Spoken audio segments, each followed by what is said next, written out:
ہم کریں گے ہر مظلوم کی حمایت۔ السلام علیکم ناظرین، میں ہوں حرین فاطمہ اور آپ دیکھ رہے ہیں حمایتی نیوز HD چینل۔ نظر ڈالتے ہیں آج کی اہم خبر پر۔ چائنا امپورٹ ایکسپورٹ بینک کے چیئرمین نے وزیر اعظم شہباز شریف کو پاکستان سپیڈ کا نام دے دیا۔ وزیر اعظم سے ملاقات میں چائنا امپورٹ ایکسپورٹ بینک کے چیئرمین نے کہا کہ آپ نے جیسے پنجاب میں سپیڈ سے کام کیا ویسے ہی پاکستان سپیڈ نظر آنے لگی ہے۔ وزیر اعظم سے China international development cooperation agency کے چیئرمین کی بھی ملاقات ہوئی۔ وزیر اعظم نے انہیں ML1 اپ گریڈیشن پروجیکٹ میں سرمایہ کاری کی دعوت دی۔ واضح رہے کہ وزیر اعظم شہباز شریف چینی وزیر اعظم کی خصوصی دعوت پر 4 سے 8 جون اپنے 5 روزہ دورے پر چین میں موجود ہیں۔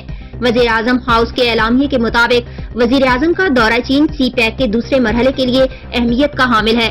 وزیر اعظم کے ساتھ وفاقی وزراء اسحاق ڈار، خواجہ آصف، احسن اقبال، محمد اورنگزیب اور مصدق ملک سمیت چیئرمین FBR بھی موجود ہیں۔ اب تک کے لیے اتنا ہی۔ مزید خبروں اور اپڈیٹ سے باخبر رہنے کے لیے دیکھتے رہیں حمایتی نیوز HD چینل۔